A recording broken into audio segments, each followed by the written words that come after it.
Hey everyone, Glenn Sanford here, founder of eXp Realty and also the host of this podcast. We call it the Expansion Podcast, where agents really learn from other real estate professionals who are icons in the industry and icons at eXp on how to actually be, top agents in their market, learn how to level up, and learn from the struggles and the triumphs from agents in the marketplace. So. Super excited today, get the chance to talk to and get to know a bit better Keith and Kelly Jackson. They're out of Lorton, Virginia.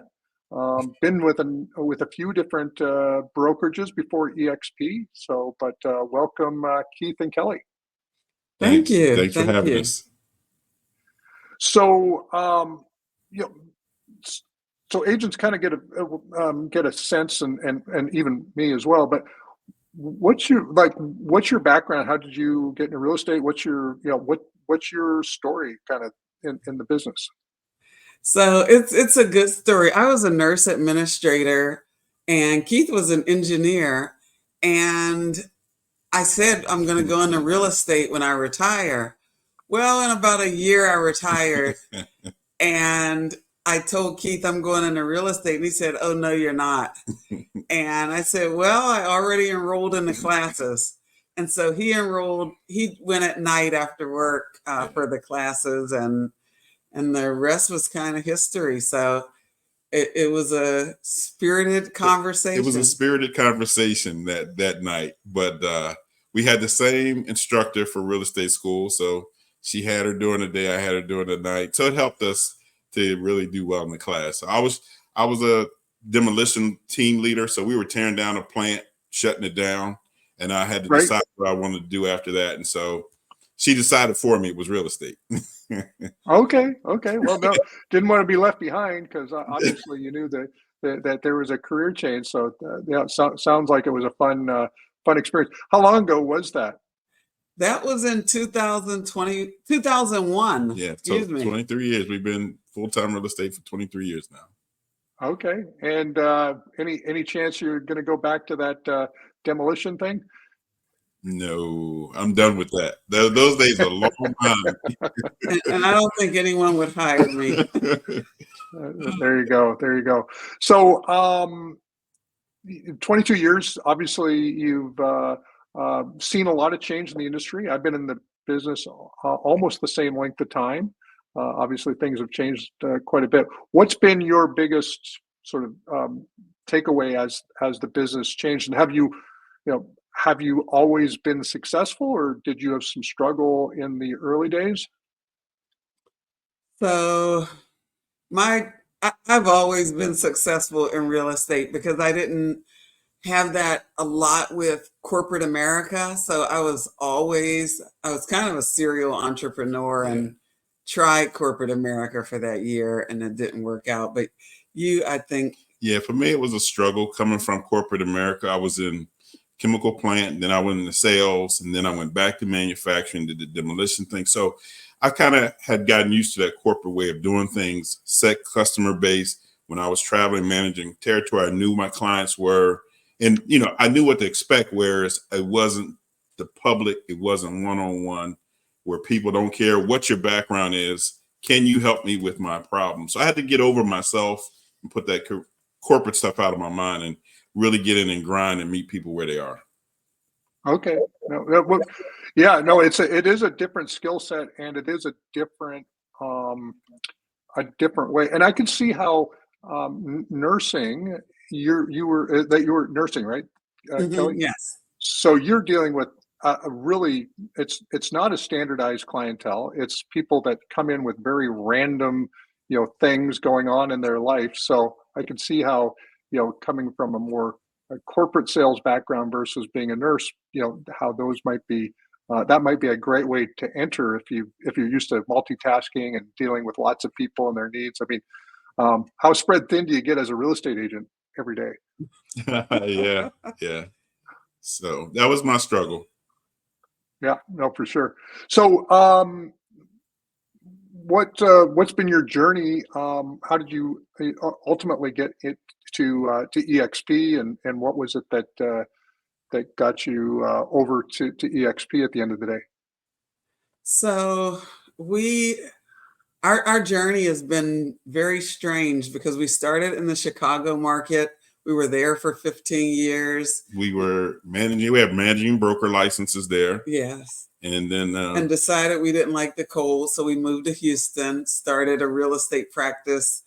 I got licensed when we still lived in Chicago, and then you shortly thereafter. And then we decided we didn't like the South. We wanted to move back north.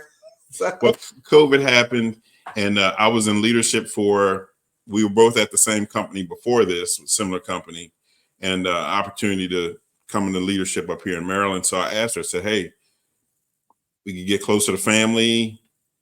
What do you want to do? And she said, let's pack the bags, let's go. And so we learned from the Chicago experience. We had just dropped everything in Chicago. We kept the team in Houston, moved to Maryland, up here to the DMV, and started a team here. And but then under that structure, we had 2 sets of fees for Texas and here. And so I'm trying to be a leader with my wife in the office, and she tells me, I'm not going to pay 2 fees. I'm leaving. and so we went head to head for a couple months there, and how she was unhappy with the situation, and her and my daughter basically kind of had an intervention with me. I came in from the office one night and was saying how unhappy they were, and she said, we can make up your salary with sales and this and he that. said, where are you going to go, to EXP? And I said, yes. Where were you at the time? What brokerage? I was with KW. I was a team leader. Okay, yeah. So you've been really selling probably against EXP for a bit of time. So that probably is a little bittersweet. The crazy thing is, EXP agent brought me, and we were sitting across the table having lunch together. I'm trying to recruit him, he's trying to recruit me, and I just wasn't hearing it. And then I come home, and then she hits me, and my big thing was, we're not getting any younger. We have benefits right now. She said they have health insurance. I said, you're making up stuff now. You're just telling me. You're just lying. Come on now. She said, here's the guy calling. See what he says. So I called up the healthcare and jumped on a Zoom with them, and we ran through the numbers. And he just shot down my whole argument. And I came downstairs. I was like, what can I say? Let's do it. Yeah, I had got the free pass where I can see behind the scenes, even when I was still at the other company. And I learned every single thing about EXP. I mean, I was in the world every day, and I learned everything. So it was kind of like a client, because I was able to objection handle everything that he said against EXP. I had to answer for him. And then I had called some reinforcement in someone that was already at EXP. Yeah. So when I saw that, and I was kind of I stopped believing in what I was selling at the other place. Right. And started seeing health issues and stuff like that. And nothing had changed. And I talked to another colleague who was above me, and he's like, he said, sitting in that seat and what you want to do, I don't think you're going to get there. And coming home, and her and my daughter in my ear, I said, I need to do something different. And I haven't looked back. I'm in much better health today than I was 2 years, it's going on 3 years. 3 years. 3 years ago. So I'm in much better health than I was then. So I know I made the right decision. Well, there you go. You got coverage and you got healthier. What's better than that?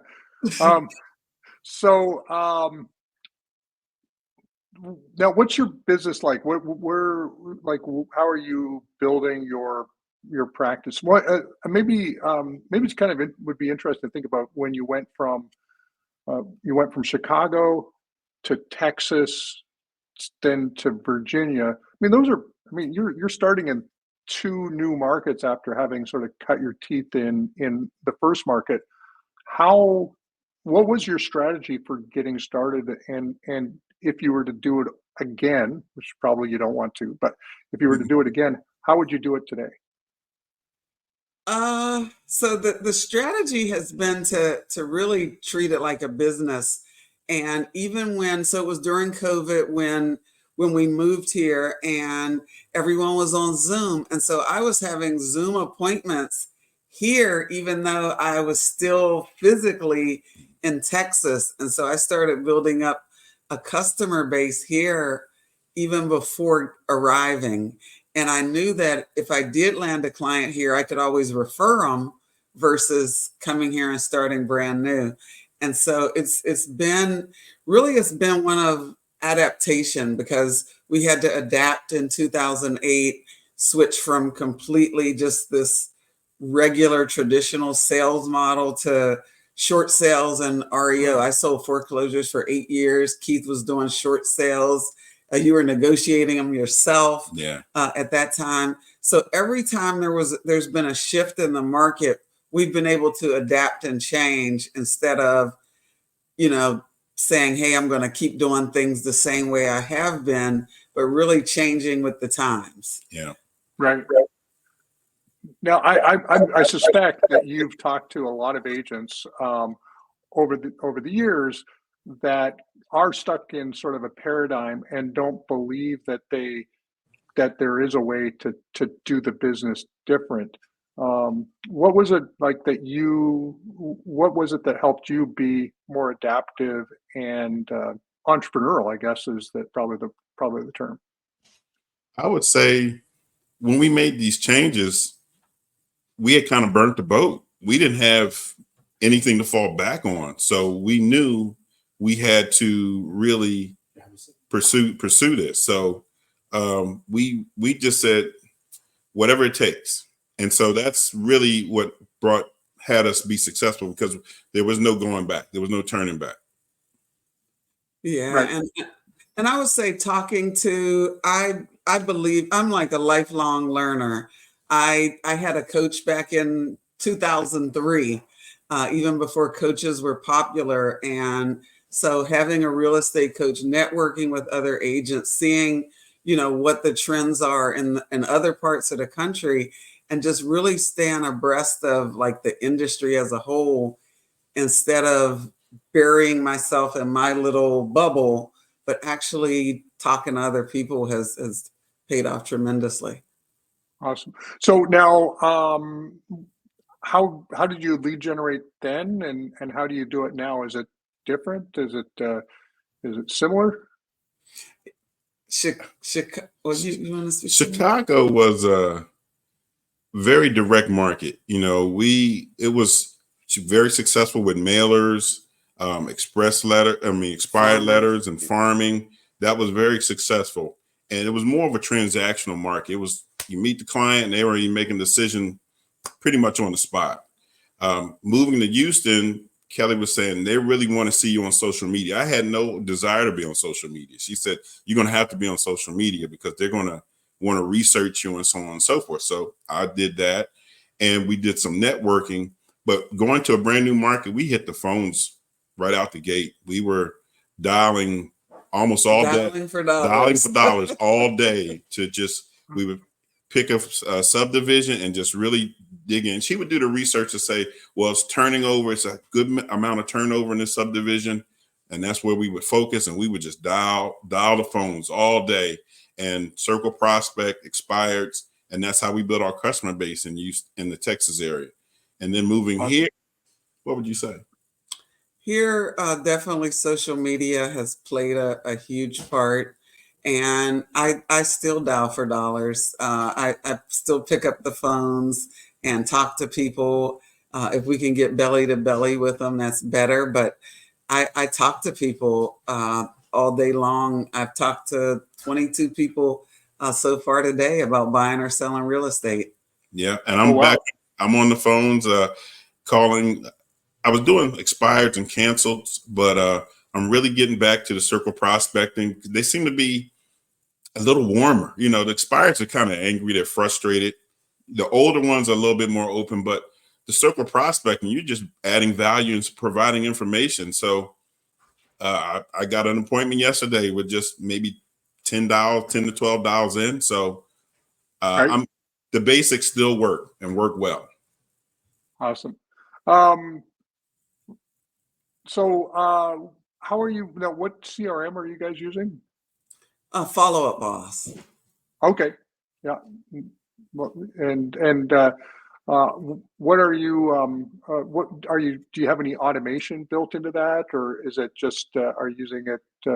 What's your strategy with follow-up boss? So we do have automations built in. We have artificial intelligence. So we have a system that's actually speaking to some of our clients if they've viewed a property, and that kind of warms them up. We also have a couple ISAs who actually follow up with our clients who've been either seeking the value of their home or looking at properties.